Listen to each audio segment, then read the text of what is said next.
and right out the gate, it begins. This woman just walked into court declaring she doesn't consent to jurisdiction. That's a classic sovereign citizen move, and trust me, judges never react well to that line. I expressly do not consent to this court's jurisdiction and do not. Well, then Any you rights. are not a named party, so if you're not consenting to this court's jurisdiction, sit down. It does call the case of VMC Rio LLC versus Nettie Whitlow and Yolanda Whitlow Tice. Good morning, Your Honor. Good morning, sir. Morning, Your Honor. Good morning. State your appearance, please. All right. Ian Redmond, P70599, on behalf of the plaintiff. And your name, ma'am? Doshia Banks occupant. Pardon? Doshia Banks occupant. Doshia Banks occupant, Your Honor. Okay. So you're not Miss Whitlow? No. So what is your position in this case as you see it? If I may, Your Honor. Okay, good. Go ahead. Ms. Banks claims to be an occupant of the property. She filed a bankruptcy case listing the property as hers. The bankruptcy stay was lifted, which gave rise to our motion to reopen the case. The order lifting stay I would like to present to the court because it has some interesting language in it, Your Honor, which includes, it is further ordered that the bankruptcy court finding this filing of this petition was part of a scheme to delay, hinder, and defraud VMC. The bankruptcy judge basically said this filing was a stall tactic, not a legitimate claim. That's serious. When a federal court labels your actions as part of a scheme to defraud, your credibility in state court is already on life support. VMC REO LLC. Additionally, Your Honor, the bankruptcy court ordered, let me see, notwithstanding Rule 4001A3, a bankruptcy rule, Right. creditor VMC REO LLC may execute on its order immediately. The order shall be binding and effective despite any conversion of this bankruptcy case to a case under any other chapter of Title 11 of the United States Bankruptcy Code. Further, that the recording with the appropriate governmental entity of this order shall constitute a bar to refiling any case under any chapter of Title 11 of the United States Code as to the property located at 5779 Pinecrest Estates Drive, Ann Arbor, Michigan, the property in this case. A debtor in subsequent case under this title may move from relief from this order based upon a change of circumstances or for good cause shown after notice and hearing. Said bar shall be for 2 years from the entry of this order or until such time creditor relinquishes their rights to the property. This order came out June 24th of this year. I have a copy for you. All right. Thank you. I will note, Your Honor, that Ms. Banks has filed an appeal of that order in the federal Eastern District of Michigan. That appeal is pending, but the status quo as of right now is that there is no stay, and that order lifting stay holds until such time as the appellate court does something. Additionally, Your Honor. Yes, go ahead. Additionally, Your Honor, there is no stay from the appellate court. They have not issued a stay, and in fact, it would be appropriate that there would be a bond placed or an escrow order of some sort, because BMC has been the owner of this property for the past year and does not have access to it. Additionally, Your Honor, There's more. Go ahead. there's a lot going on. Yeah. Additionally, Your Honor, Ms. Whitlow, who, as far as I know, actually exists, but I don't have any evidence to that effect, has not appeared in any hearings in this court. So now we find out the actual homeowner hasn't shown up once. That means everyone else claiming rights to this million-dollar property might just be playing legal musical chairs. It's like watching people fight over a house that's already gone. Did not appear for her deposition that she was noticed for in the federal case. And in a federal case, the federal court issued a show cause order to Ms. Whitlow that she had to present certain documents from this court, which she failed to do. Her deadline to do so was, I believe, July 3rd. Let me confirm that. Oh no, July 10th. And she did not supply any of those documents. I can present that show cause order if you would like. I don't know that I need that because Okay. I'm not. The reason that I mention all of this, Your Honor, Go ahead. is that this is $1 million house in Ann Arbor that Ms. Whitlow purchased with a mortgage and less than a year later defaulted. The foreclosure went through, the sale occurred, the redemption period expired, and we came forward to evict. Since then, there have been multiple bankruptcies. Ms. Whitlow filed 2 different bankruptcy cases. A young man who apparently lives in Arizona filed a bankruptcy case and listed this property as his residence. Ms. Banks has filed a bankruptcy case and listed the property as her residence. It should also be noted that Ms. Banks was a bankruptcy preparer and has been forbidden from the bankruptcy court from preparing bankruptcies for anyone other than herself. The order lifting the automatic stay talks about that scheme of fraud. I list all of these things to show that the scheme continues. And that's why we would like to reopen this case, because there is no stay in place. We would like to move forward with an immediate eviction, at most an 11-day vacate. And if for some reason that would not be amenable to the court, we would ask for an escrow order or a bond. On $1 million property, I think it would be reasonable that $10,000 a month rent would be reasonable. For 10 grand a month. That's not rent, that's punishment. But here's the kicker. If the court agrees, anyone staying in that home without legal standing could owe that much just to appeal. Do you think that's fair or excessive? Drop your take below. All right. Thank you. Ma'am, Yes, Your Honor? what do you want to tell the court?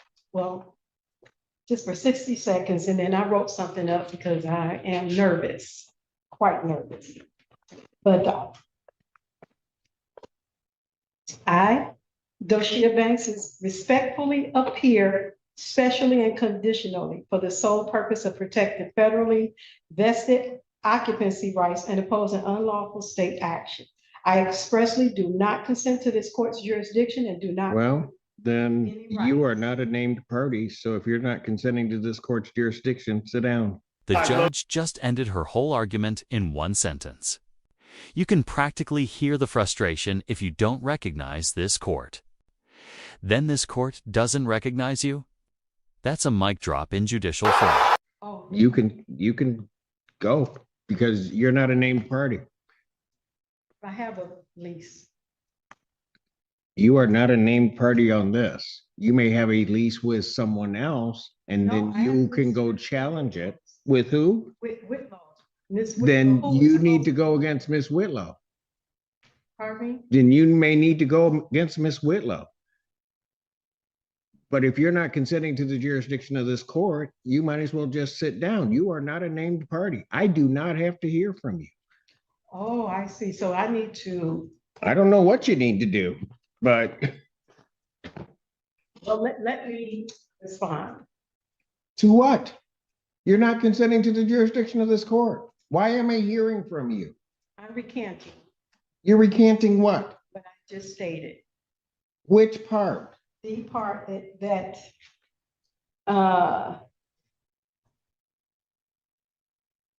that I stated that I'm not,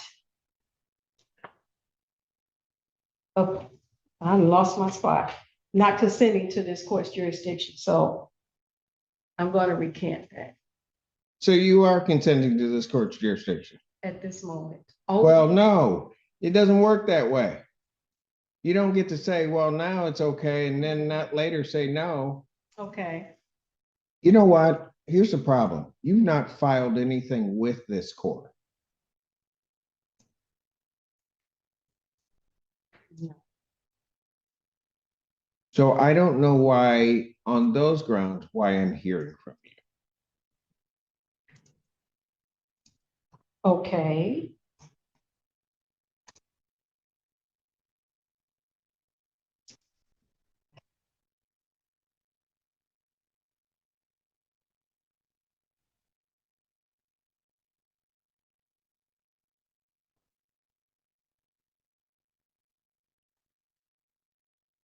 If I may, I do have time, I do believe, to go file an answer and counterclaim. I was just led under An false answer and pretenses counterclaim to what? to their complaint for eviction.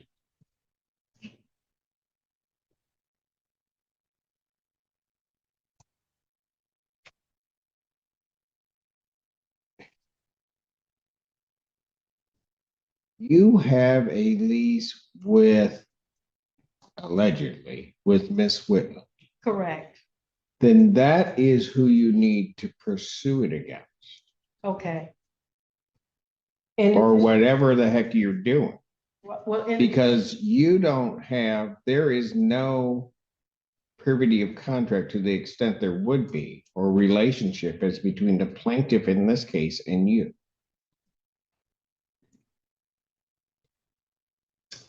okay, I'm not really understanding, but Well, let me put it a little bit more simply. If I grant the relief of the plaintiff in this case and grant an order of a judgment and an order of eviction in Okay. 10 days, okay, any claim of your interest in that property, you have to go after the Whitlows because that's the only person you have a contract with. Allegedly have a contract with. okay. No, there is an actual contract. I don't know that, ma'am. We've actually been. I don't know communicating that. Okay, I know you don't know that 'cause it's not before you. Correct. I see, I see. So basically, the notice of removal that the Whitlows did, They are not here. I don't know. I have documents that are not, that they filed with this court that are not signed. So I don't have to accept them. She has not appeared before this court, or they have not appeared before this court. And so as far as I'm concerned, any relief they're requesting, I can, and as of right, ought deny, and it should be denied also on the merits of whatever their motion is. But I can deny it because they're not here. okay.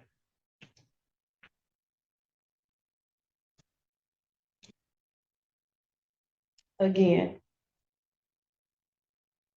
stating to me, I want to make sure I'm clear that my issue is with the Whitlows, not with VMC. Ma'am, I am not giving you legal advice. No, I You're don't- telling me that you have a contract. I do not know that you have a contract, Mhm. but if you wish to enforce that contract, that's who you're going to have the issue with. You're not going to have the issue with the plaintiff in this case because they have rights on the property. Okay. All right, Your Honor, I will speak with the Whitlows that I have finally got an understanding of everything. And I will speak with plaintiff's attorney as well and continue to communicate with Remax, who has came by the house several times. All right. Based upon the representation of counsel, I'm going to grant their motion to reopen this case. I'm going to And issue there it is, the final blow. The court sides with the plaintiff, reopening the case and approving eviction. Plus, the judge bumps the appeal bond to $15,000 a month, signaling she's done playing games. Another courtroom saga closed. But not without fireworks. I'm going to issue a judgment in the plaintiff's favor for possession with a writ to issue 10 days of my signing. Should the matter be appealed, also contained in that judgment in order, the appeal bond I would set at this time at a rental rate or a rate, and I have looked at the property which is involved in this matter, and it is a significant property. I don't think the $10,000 a month quite does it based upon my calculations. So any appeal bond would be set in the amount of $15,000 per month that would need to be paid to maintain the appeal. Thank you, Your Honor. All right. I will prepare that and present it to you this morning. Thank you. May I say something? Our lease payments was not that high at all. I'm not sure what her mortgage payments were. That was not our amount we paid. Then I'll tell you what. If the Whitlows wish to come and object to my order of $15,000 as an appropriate bond, they may do so. I do not believe that you have standing to object to the court's order.